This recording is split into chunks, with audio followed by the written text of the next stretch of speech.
नमस्कार दर्शकों, तो स्वागत है आपका हमारे चैनल धर्म गंगा सागर में। आज हम फिर हाजिर हैं आपके लिए एक रोचक कहानी लेकर। आज का जो यह वीडियो होने वाला है, यह एक बहुत ही ज्ञानवर्धक वीडियो है।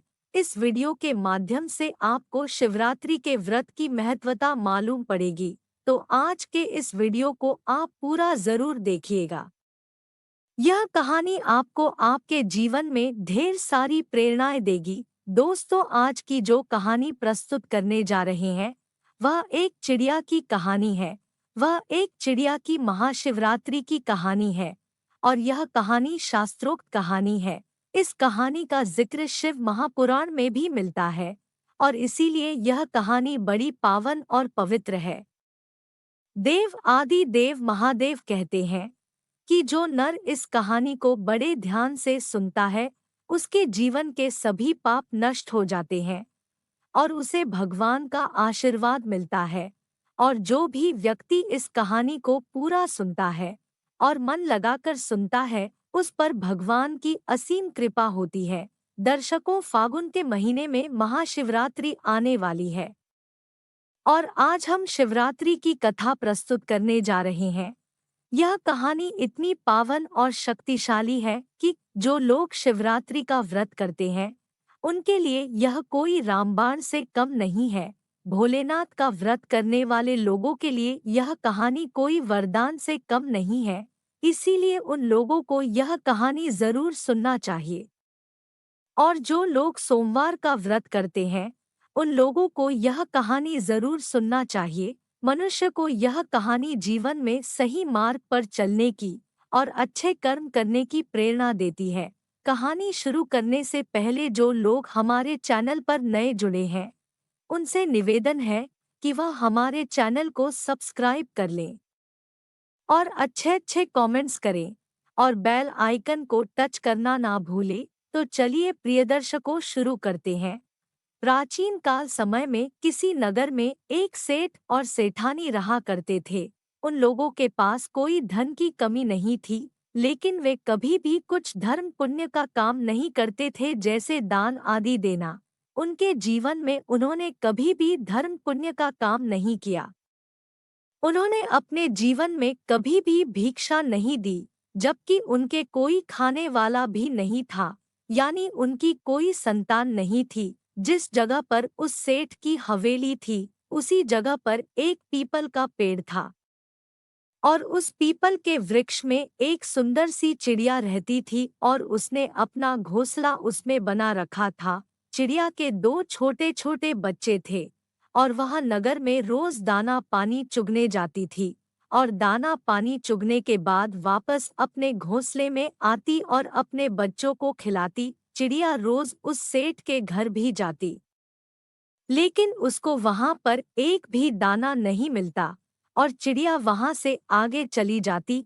जब चिड़िया अपने मन में यह सोचने लगती कि पूरे नगर में सबसे बड़ी हवेली इसी सेठ की है और सबसे धनी व्यक्ति है, लेकिन फिर भी यह किसी को दान नहीं देता, किसी भिक्षुक को भिक्षा नहीं देता, कभी कोई धर्म का कार्य नहीं करता है, कभी कोई मंदिर में सहयोग नहीं करता है, कभी किसी असहाय व्यक्ति की मदद नहीं करता और ना ही किसी असहाय पक्षी की सहायता करता है, और ये पशु पक्षियों के लिए दाना भी नहीं डालता है।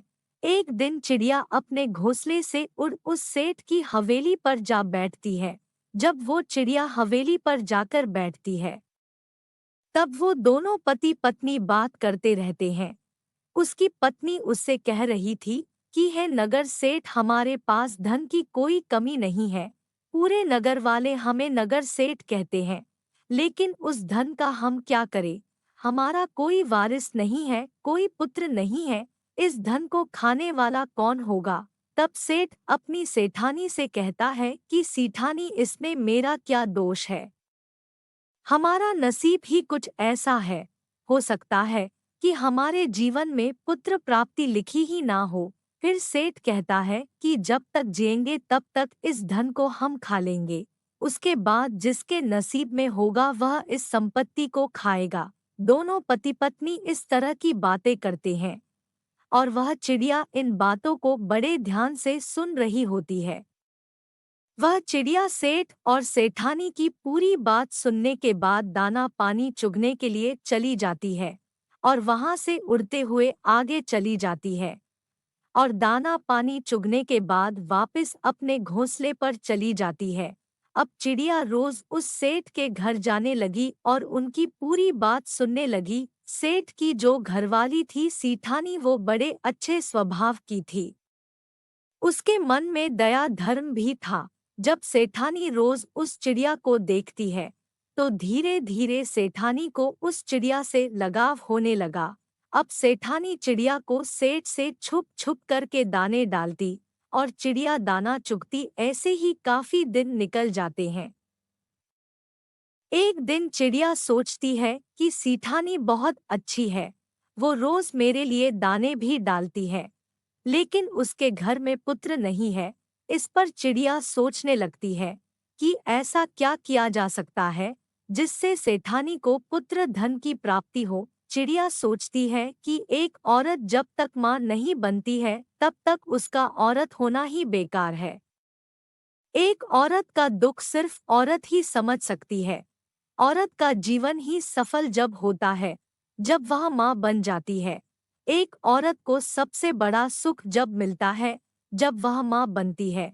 यह सोचकर चिड़िया बड़ी दुखी हो जाती है और सोचने लगती है कि इतनी सीधी सादी सेठानी है, रोज मुझको दाना खिलाती है, तो ऐसा मैं क्या करूं कि इसके घर पुत्र जन्म ले और इनको पुत्र की प्राप्ति हो। एक बार चिड़िया के मन में आता है कि क्यों ना मैं देव आदि देव महादेव के पास पहुंचूं और इन सेठ और सेठानी की अरदास करूं।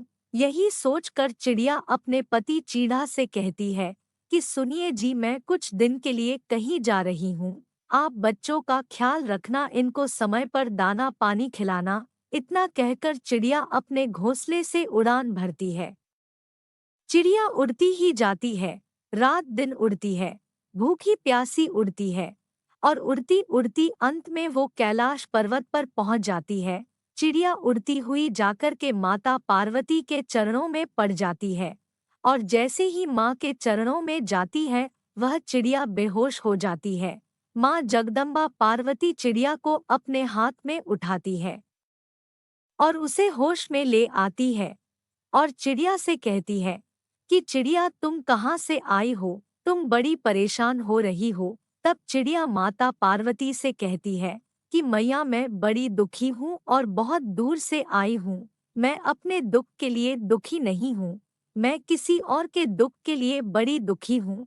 तब माँ पार्वती कहती है कि पुत्री, आप मुझे खुलकर बताइए, बात स्पष्ट तरीके से बताइए।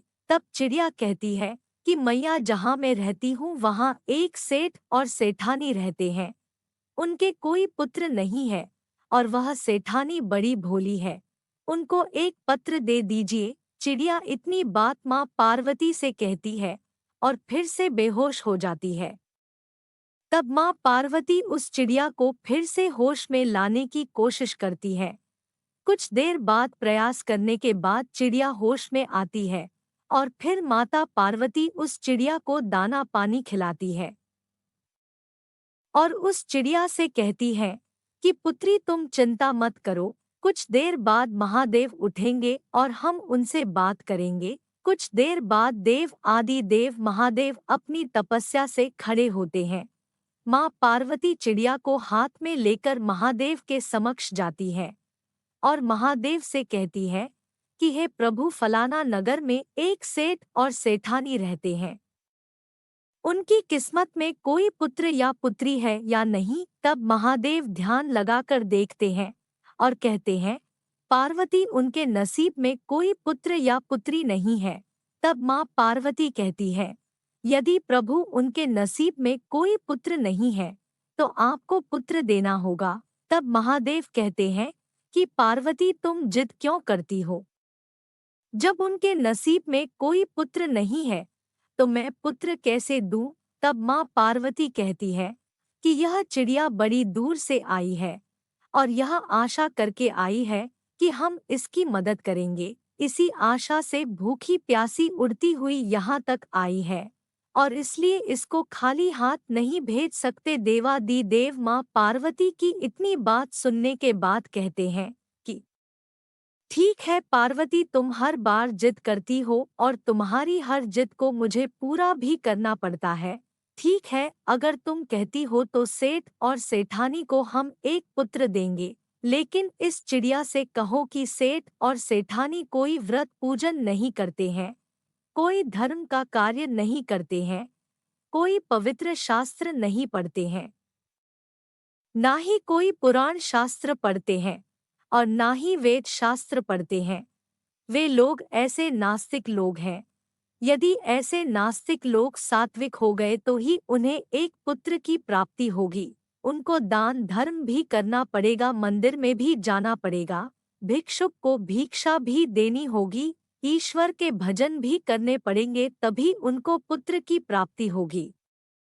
तब चिड़िया कहती है कि जी प्रभु, मैं अपनी तरफ से पूरी कोशिश करूंगी कि सेठ और सेठानी मंदिर भी जाएं, दान धर्म भी करें आदि। तब महादेव कहते हैं कि तथास्तु। फिर चिड़िया माता पार्वती और महादेव को प्रणाम करके वहां से उड़ान भरती है और अपने घोंसले में आ जाती है। उसके 9 महीने बाद सेठ और सेठानी को एक पुत्र की प्राप्ति होती है। अपने पुत्र को पाकर सेठ और सेठानी बड़े खुश होते हैं। चिड़िया भी बड़ी खुश होती है और फूले नहीं समाती है कि उसकी कोशिश सफल हो गई। चिड़िया भी अपनी करनी का फल देखकर बड़ी खुश होती है और सोचने लगती है कि ये तो नगर का सबसे धनी सेठ है, और जब ये अपने पुत्र को अच्छी अच्छी चीजें खिलाएगा तो कुछ थोड़े बहुत टुकड़े नीचे भी गिरेंगे और वो हमको भी खाने को मिलेंगे। ये सोच के चिड़िया बड़ी खुश होती है। धीरे धीरे सेठ का लड़का बड़ा होने लग जाता है। एक शिवरात्रि निकल गई, दूसरी शिवरात्रि निकल गई, तीसरी शिवरात्रि भी निकल गई, और ऐसे ही चौथी शिवरात्रि निकल गई। लेकिन जब 5वीं शिवरात्रि आने वाली होती है तो चिड़िया बड़ी चिंतित होती है, दुखी होती है। चिड़िया सोचने लगती है कि सेठ का लड़का अब 5 साल का हो गया है और ये सेठ और सेठानी कोई दान दक्षिणा नहीं देते हैं, कोई मंदिर में नहीं जाते हैं, किसी को भिक्षा नहीं देते, कोई भी पुण्य का काम नहीं करते हैं। चिड़िया यह सोचकर बड़ी चिंतित होती है कि यदि इन लोगों ने दान दक्षिणा देना शुरू नहीं किया तो इनका पुत्र अल्पायु होगा, अर्थात बहुत कम उम्र में ही मर जाएगा। यही सोचकर चिड़िया काफी चिंतित हो जाती है, दुखी हो जाती है। चिड़िया सोचती है कि मैं सेठ और सेठानी से कहूँ तो किसे कहूँ, मेरी भाषा को ये समझ नहीं पाएंगे और इशारे भी नहीं समझ पाएंगे।